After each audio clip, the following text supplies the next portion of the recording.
What if the best psychological manipulator in TV history went up against the smartest criminals ever written? I'm talking about Patrick Jane from The Mentalist versus Dexter Morgan from Dexter, Walter White from Breaking Bad, Hannibal Lecter from Hannibal, and Michael Scofield from Prison Break. First, we need to see and analyze what makes Patrick Jane one of the most smartest minds in fiction.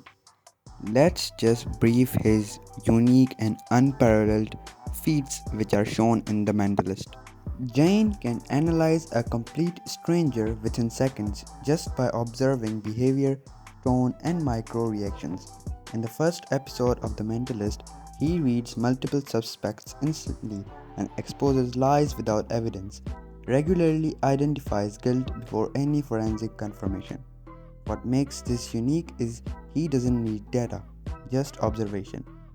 Jane often solves cases by mentally cornering suspects until they confess voluntarily, recurring across the series using staged scenarios, pressure, and emotional triggers. What makes this unique is that most detectives prove guilt, but Jane makes criminals reveal themselves.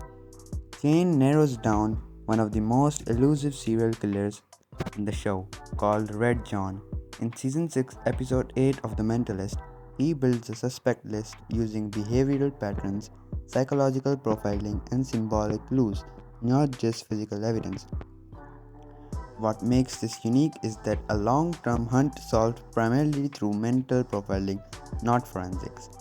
Jane creates complex psychological traps where the suspect unknowingly walks into exposure, often stages fake scenarios or controlled environments, tricks suspects into revealing intent or contradictions.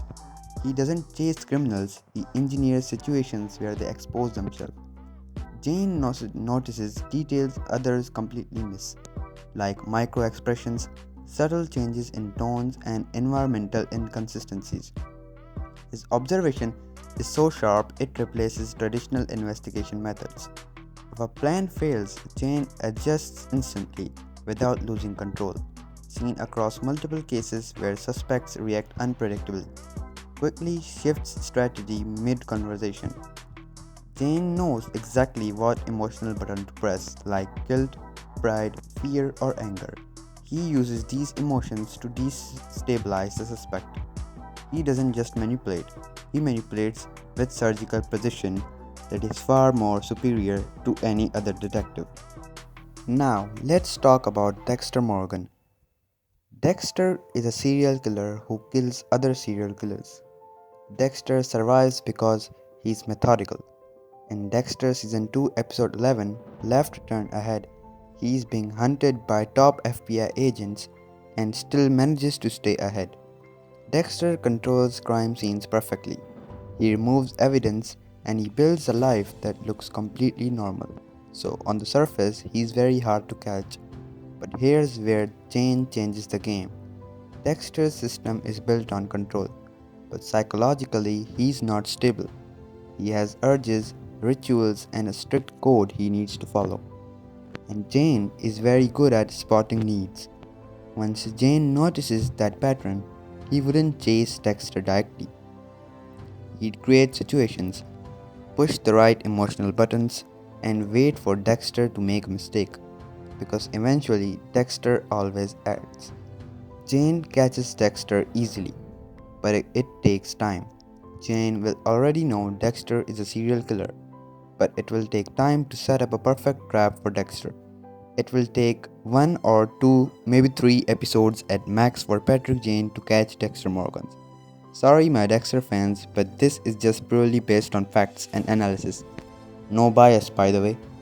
Now let's talk about Walter White. Walter White is a completely different challenge.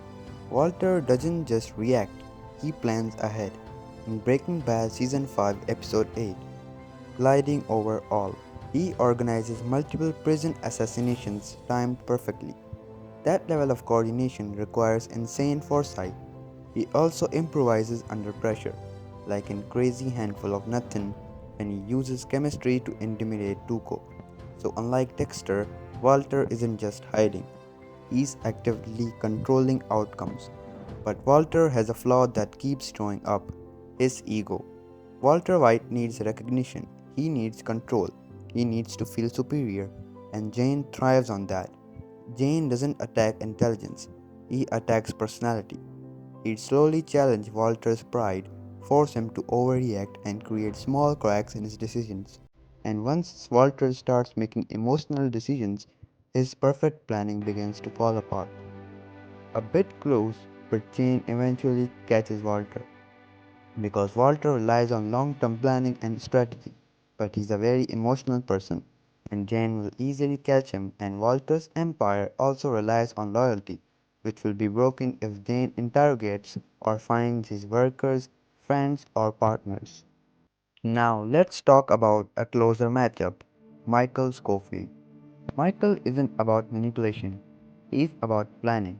In Prison Break Season 1, he designs an entire prison escape and hides it in tattoos across his body. That requires insane memory, foresight, and precision. He predicts every problem before they even happen. But here's the key: Michael relies on systems, and systems can be disrupted. Jane wouldn't try to outplan him. He'd focus on the people inside the plan: the guards, the allies, the weaklings.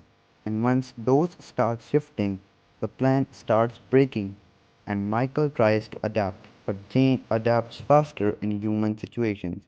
This is a very close matchup, but Jane catches him eventually, because even perfect plans depend on imperfect people.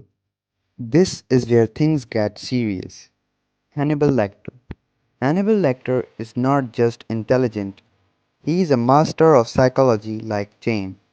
In Hannibal Season 1 and 2, he manipulates Will Graham on a deep psychological level while pretending to help the FBI catch killers. He doesn't just hide, he reshapes how people think. That's a completely different level of control. Now let's compare that to Patrick Jane. Jane reacts to people and reads people quickly. He reacts fast and he improvises. But Hannibal, he plans slowly. He builds influence over time.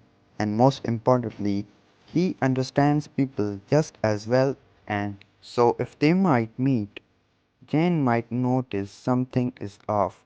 But if Hannibal has time, he will start influencing Jane. But Jane will react and he will improvise. So this is very close, but Jane will catch Hannibal. But it's very close, like I said. This is by far the closest matchup we have here.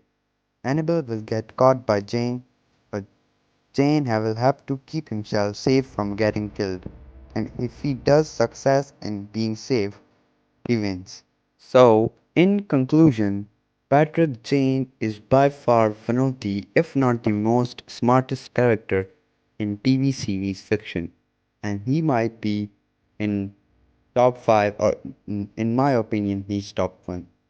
So this this is the video, guys. Hope you guys liked it, and let me know in the comments if I should make more like these. Signing out.